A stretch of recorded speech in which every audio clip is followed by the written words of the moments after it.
Welcome Francis. Thank you.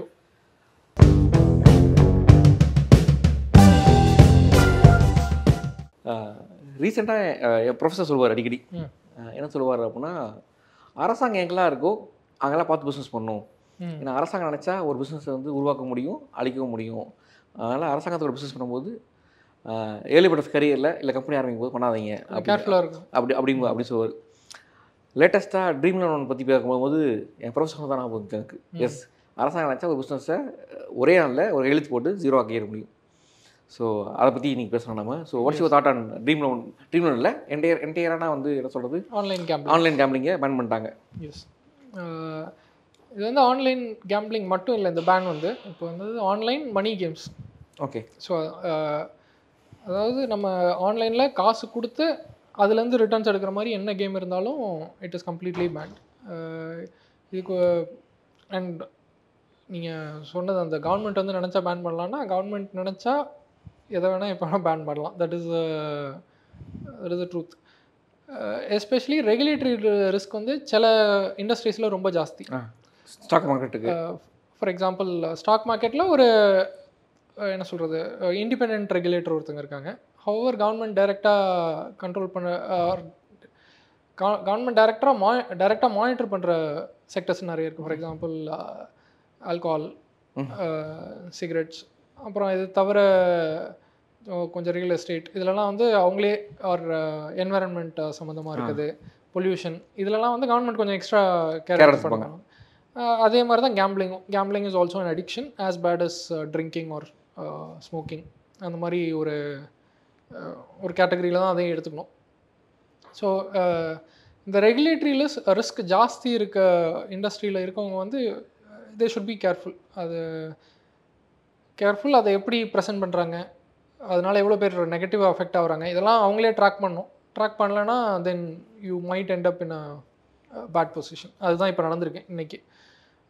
இந்த online coming back to the definition, online money கேம்ஸ்னால் wherever people pay money and expect returns. இதில் most affected வந்து Dream11. அவங்க வந்து நிறைய மார்க்கெட் பண்ணாங்க. ரெவென்யூ அவங்களுக்கு ஜாஸ்தி. லாஸ்ட் இயர் வந்து இவ்வளோ about $1 billion அவ்வளோ ரெவென்யூ இருக்க ஒரு கம்பெனி. அவங்க ஸ்பான்சராக இருந்தாங்க. ஆமாம், அவங்க தான் அந்த ஜெர்சியில் முன்னாடி அவங்க பேர் தான் போடுறதுக்கு வச்சுருந்தாங்க. பட் அந்த ஸ்பான்சர் வந்து இப்போ ரிவோக் பண்ணுறாங்க. So that's how things can go bad if you are in such industries. இந்த இடத்துல எனக்கு ஒரு doubt Francis, skill versus luck. Yes, இப்போ வந்து ரம்மிங்கிறது லக்குன்னு சொல்லலாம், ஏன்னா அடுத்த கார்டு என்ன வரும்னு தெரியாது. அதை வந்து நம்ம ஸ்கில்னு சொல்ல முடியாது. ஆனால் ட்ரீம் லோன் பொறுத்த வரைக்கும் ஒரு பிளேயரை சூஸ் பண்ணுறது, நான் சூஸ் பண்ணுறது வேறு இருக்கும், நீங்கள் சூஸ் பண்ணுறது வேறு இருக்கும், அந்த கம்பெனி சிஎஸ்கேவோ ஆர்சிபிஓ எடுக்க கம்பெனி வேறு இருக்கும். ஸோ அங்கே வந்து ஸ்கில் கிடையாது, அங்கே வந்து லக்கு கிடையாது. அங்கே கம்ப்ளீட்லி அது ஸ்கில் தானே.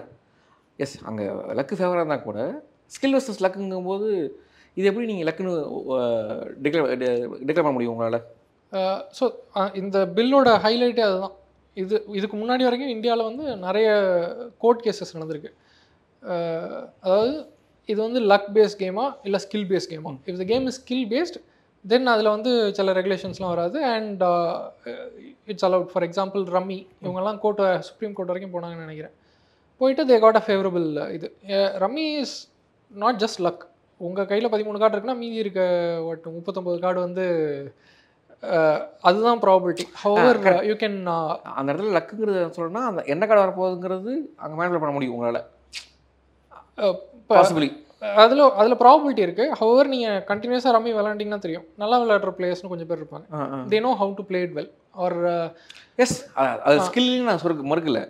ஆனால் அதில் லக்கும் இருக்குங்கிறதா முக்கியம். பட் இங்கே லக்கு கிடையாது, இங்கே ஸ்கில் தான் இருக்குது. இங்கேயும் லக்கு இருக்குது. எசென்ஷியலி எல்லாமே ஒரு என்ன சொல்கிறது, பெர்மிட்டேஷன் காம்பினேஷன் தான். எண்ட் ஆஃப் த டே இதில் மேபி ஸ்கில்லு கொஞ்சம் ஜாஸ்தியாக இருக்கலாம், லக்கு கம்மியாக இருக்கலாம். ஹவர் அது மட்டுமே, அதாவது ஸ்கில்லாக லக்கான்றது மட்டுமே இதில் கொஷின் கிடையாது. இதில் என்ன கொஷின்னா, நிறைய பேர் காசு லூஸ் பண்ணுறாங்க. அண்ட் காசு லூஸ் பண்ண எல்லாருமே நிறைய பேர் பார்த்திங்கன்னா எக்கனாமிக்லி வீக்கர் செக்ஷன்லேருந்து வந்தவங்க. There's a financial problem, there is a health problem because it's highly addictive.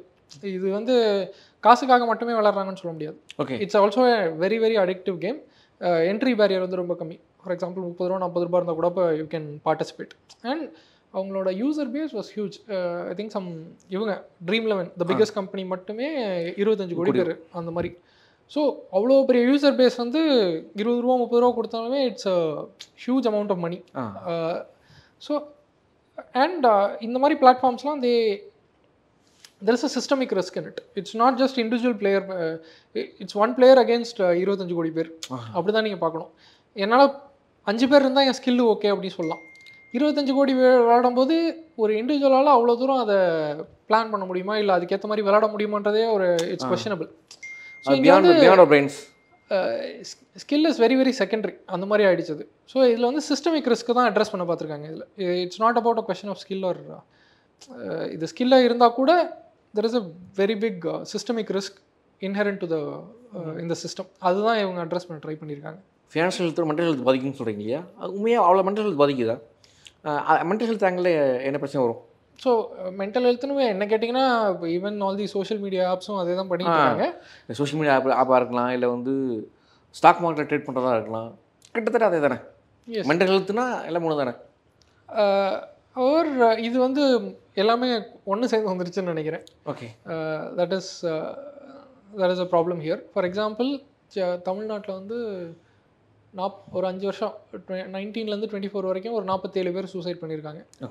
Which is directly ஆஸ்கிரைப் to இந்த ஆன்லைன் கேமிங்கில் காசு விட்டதுனால சூசைட் பண்ணவங்க ஒரு 47 பேர். தெலுங்கானாவில் வருஷத்துக்கு 7 பேரோ ஏதோ ஆவரேஜ் சூசைட் பண்ணுறாங்க. எழுதி வச்சுருவாங்க, சூசைட் நோட் எழுதி வச்சோம் ஏதோ. I don't know how it was found, but the direct reason அவங்க சொன்னது வந்து இட்ஸ் பிகாஸ் ஆஃப் கேமிங்கில் காசு விட்டது. அதை தவிர இது வந்து சூசைட் பண்ணவங்க விச் இஸ் த எக்ஸ்ட்ரீம், பயங்கரமாக அஃபெக்ட் ஆனவங்க.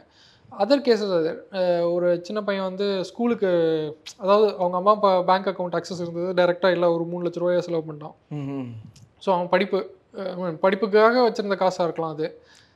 ஒரு யங் டாக்டர் வந்து நிறைய காசு விட்டாங்க விச் அஃபெக்ட். ஸோ இந்த மாதிரி நிறைய கேசஸ் இருக்குது. ஸோ இதில் வந்து ஒரு 0.1% கூட வெளியே வராது. கரெக்ட். அதே மாதிரி 3 லட்ச ரூபா விட்டால் தான் அது பெரிய லாஸ்ன்னு கிடையாது. சில பேருக்கு 10,000 ரூபாய் விட்டால் கூட, ஆனால் 10,000 ரூபாய் வந்து நியூஸ் பேப்பரில் போட்டால் பெரிய நியூஸாக இருக்காது, அதனால அதை போட மாட்டாங்க. ஹவர் ஒரு சில பேருக்கு அந்த 10,000 ரூபாய் would have been ஹியூஜ் மாதம். அதான் அந்த மாதிரி ஒரு அமௌண்ட்டை வந்து விட்டுட்டு அதுக்கப்புறம் அவங்க ஃபீல் பண்ணுவாங்க. ஸோ இந்த மாதிரிலாம் இருக்கணுமா அப்படின்ற கொஷின் தான் ப்ரைமரின்னு இந்த பில்லில் ப்ரைமரியாக இதுதான் அட்ரஸ் பண்ணியிருக்காங்கன்றது. ஆக்சுவலாக வந்து கேம் இந்த சூதுங்கிறது வந்து ஸ்டேட் சப்ஜெக்ட் தானே, அதையே சென்ட்ரல் கவர்மெண்ட் போகிறாங்க. ஸோ திஸ் இஸ் இது எனக்குமே இப்போதைக்கு அதுக்கு ஆன்சர் இல்லை. தமிழ்நாடு கவர்மெண்ட் வந்து ஜென்ரலாக கேம்பிளிங் ஹவுஸ் அப்படின்னு ஒரு டெஃபினேஷன் இருந்தது, அது 100 வருஷத்துக்கு முன்னாடி பண்ணதுன்னு நினைக்கிறேன். அந்த டெஃபினேஷன் படி ஸ்டேட் கண்ட்ரோல்ஸ் தட். அவர் அப்போ வந்து ஆன்லைன் ஒன்றும் கிடையாது, சோஷியல் கேமிங் அந்த மாதிரிலாம் நெட்வொர்க் கேமிங்லாம் எதுவுமே கிடையாது. இப்போ வந்து அந்த டெக்னாலஜிலாம் வந்ததுக்கப்புறம் அந்த ஆன்லைன் பார்ட்டை வந்து அந்த டெஃபினேஷனுக்குள்ளே இவங்க ஃபிட் பண்ணல இப்போதைக்கு. So I think there will be Tamil Nadu government probably already move to court அவங்க போயிருப்பாங்க. ஏன்னா தமிழ்நாடு கவர்மெண்ட் வந்து கொஞ்ச நாளைக்கு முன்னாடி தான் அந்த ஒரு வருஷமாக அந்த பாலிடிக்ஸ், ஒரு வருஷத்துக்கு மேலே அந்த பாலிடிக்ஸ் நடந்துச்சு. ஆன்லைன் ரம்மியும் ஆன்லைன் இதெல்லாம் ரம்மியை வந்து பேன் பண்ணோம் அப்படின்னு ஒரு பில்லு பாஸ் பண்ணி யுனானிமஸாக பாஸ் பண்ணி கவர்னருக்கு அனுப்பிச்சாங்க. அதான் அவர் ரொம்ப நாள் சைன் பண்ணாமல் வச்சுருந்தாரு. அப்புறம் சைன் பண்ணாமலே பிரசிடென்ட்டுக்கு இது பண்ணார். எனக்கு என்ன தோணுதுன்னா இது வந்து ஸ்டேட் சப்ஜெக்டாக ஆயிடக்கூடாது, ஆர் அவங்க வந்து அட்மிட் பண்ணிடுவோம் ஸ்டேட் சப்ஜெக்ட் நம்ம ஒத்துக்கக்கூடாதுன்றதுக்காகவே தே வித்ஹெல்ட் சைனிங் தட் அப்படின்னு தான் எனக்கு தோணுது. அது ஒரு பவர் டசல் மாதிரி தான் இப்போ எனக்கு தோணுது. அப்போ யாருக்கும் தெரியல இவங்க வந்து சென்ட்ரல் கவர்மெண்ட்டில் இப்படி ஒரு லா பாஸ் பண்ணுவாங்கன்னு அப்போ யாருக்கும் புரியல. ஹவர் எனக்கு என்ன தோணுதுன்னா அப்போ ஸ்டேட் கவர்மெண்ட் அப்போ அனுப்பிச்ச லாவை அவங்க அக்செப்ட் பண்ணியிருந்தாங்கன்னா அந்த பவர் ஸ்டேட் கவர்மெண்ட்டை இருக்குது அப்படின்னு சென்ட்ரல் கவர்மெண்ட் ஒத்துக்கிட்ட மாதிரி ஆகிடும். அதனால தான் மோஸ்ட்லி பண்ணாமல் வச்சுருந்துருப்பாங்கன்னு எனக்கு இப்போ தோணுது. பிகாஸ் 2 பேரும் ஒரே விஷயத்தை தான் பண்ணணும்னு ஆசைப்பட்டாங்க. யார் ஃபஸ்ட்டு யாருக்கு கிரெடிட் எடுக்கிறது? ஆனால் அந்த போட்டி தான் இன்னும் வந்து லாட்ரியில் இருக்குல்ல. ஆன்லைன் கேம் போனால் கூட லாட்ரிங்கிறது கேரளாவில் இருக்கு, ஐ திங்க் நார்த் ஈஸ்ட்டில் கொஞ்சம் ஸ்டேட்டில், தமிழ்நாட்டில் பேன் பண்ணியிருக்காங்க. மேபி ஒன்று லாட்ரி கிட்டத்தட்ட அதுவும் அப்படி தானே. ஆஃப்லைன் கேம்பிளிங் வேறு சில ஃபார்ம்ஸில் கூட நிறைய இடத்துல இருக்குது. ஸோ அது ஒரு பிரச்சனை தான். ஏன்னா இந்த பில் வந்து ஆன்லைனில் மட்டும்தான் அவங்களுக்கு பவர் இருக்குது. Central government doesn't have any power over offline gambling. It's a state purely state subject, அது கன்கரண்ட் கூட கிடையாது. Okay, state has no power over offline gambling. So அதனால் அந்த ஸோ இப்போ ஆன்லைன் கேம்லிங்கில் இருந்தவங்களாம் ஆஃப்லைன் போகிறதுக்கு சான்ஸ் இருக்குது. ஆர் அன்ரெகுலேட்டட், அதாவது கிரே மார்க்கெட், என்ன சொல்கிறது, வேறு அன்ரெகுலேட்டட் இல்லைன்னா இல்லீகல் ஆப்ஸ் மூலமாக இதை பண்ணுறதுக்கும் போகிறதுக்கு சான்ஸ் இருக்குது. Our overall it will have a positive effect, meaning people will reduce using these apps. Offline may get a boost because of இதனால. But overall it will be this thing. Tamil Nadu மாதிரி ஸ்டேட்ஸில் already lot of things are banned, அதனால் அவங்களுக்கு பெரிய பிரச்சனை இருக்காது, அப்படி தான் இருக்கும். ஸோ இப்போ வந்து ட்ரீம்லேண்ட்ங்கிறது கிட்டத்தட்ட ஒரு $8 billion company valuation, highest valuation, which means 60,000 கோடி வேல்யூஷன் கம்பெனி. அதோட மொத்த இன்கம் ப்ராஃபிட்டில் 0 ஆகிடுச்சு, இப்போ ப்ராஃபிட்டே கிடையாது. அப்போ போட்ட இன்வெஸ்டருக்கு என்ன ஆகும்? ஸோ இந்த மாதிரி டெக்னாலஜி ஒரே ரூல் போட்டு இப்படி க்ராஸ் பண்ண சரியா, எத்திக்கல் பாயிண்ட் ஆஃப் வியூ அப்படி? அது ஒரு ஆக்சுவலாக என்னை பொறுத்த வரைக்கும் எதையுமே கவர்மெண்ட் வந்து 100% பேன் பண்ணுறது, I don't think it's a good move. Because people will move underground. அந்த மாதிரி நடக்கும்போது தெரியும் என்ன இண்டஸ்ட்ரி எவ்வளோ மோசமாக இருந்தாலும், I mean unless there is a victim, direct victim, அதை வந்து ரெகுலேட் பண்ணணும், பேன் பண்ணக்கூடாது. அதாவது ஒருத்தரை வந்து விக்டிமைஸ் பண்ணுறதை வந்து முடிஞ்ச அளவுக்கு கம்மி பண்ணணும். ஹவர் ஃபுல்லாக பேன் பண்ணுறது வந்து ப்ராப்ளி வில் லீட் டு என்ன சொல்கிறது, இன்னும் மோசமான எஃபெக்ட் இன்னும் கொஞ்சம் பேர் மேலே நடக்கும். இப்போ வந்து பரவலாக கம்மி எஃபெக்ட் நடக்கிறது வந்து ரொம்ப ரொம்ப ஜாஸ்தி மோசமான எஃபெக்ட் வந்து கொஞ்சம் பேர் மேலே நடக்கும், விச்சுவல் அதுவும் அது ஒரு பிரச்சனை. ஸோ என்னை பொறுத்த வரைக்கும் இந்த ஸ்டெப் எடுக்கிறதுக்கு பதிலாக தே கூட ரெகுலேட்டட் இட் மச் ஸ்ட்ரிக்ட், ஒரு ரெகுலேட்டரி பாடி ஃபார்ம் பண்ணி ஆன்லைன் இதுக்கு. அண்ட் மோரோவர் இந்த பவர் அவங்களுக்கு இருக்கானே ஒரு லீகல் கொஷின் வரும் ஷூராக எனக்கு தெரிஞ்சு. அந்த question will go to courts and will get settled. So that is also there. So அது போட்டு இன்வெஸ்டர்ஸ்க்கு நான் இன்வெஸ்டர்ஸ்க்குலாம் ரிஸ்க் பண்ணி தான் தெரிஞ்சுச்சா, அது அவ்வளோதான், என்ன பண்ணுவோம் ஒன்றும் பண்ண. But they will move to adjacent industry. So இப்போ நான் ஒரு இண்டஸ்ட்ரியில் ஆப்ரேட் பண்ணுறேன்னா அதுக்கு அட்ஜசன்ட், ஃபார் எக்ஸாம்பிள் அவங்க நான் மணி கேம்ஸ் இல்லைன்னா இந்த காயின்ஸ் அந்த மாதிரி, அதாவது ப்ராக்ஸி மணி இல்லாமல் மணி மாதிரி பாயிண்ட்ஸ் வச்சு விளாட்ற கேம்ஸ், இதே ஃபார்மேட்டை வந்து காசு இல்லாமல் மூவ் பண்ணி கொண்டு போவாங்க.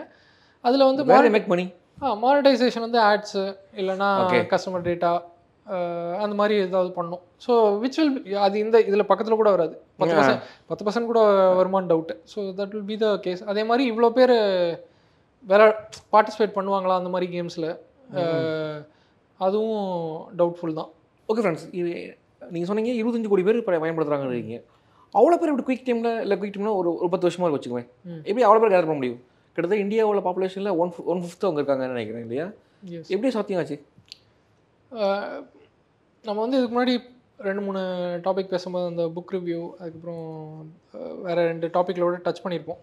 அதாவது இந்த ஹியூமன் பயசஸ், இந்த ஆப்பை திறந்து பார்த்தீங்கன்னா தெரியும், it'll be so much sensory overload.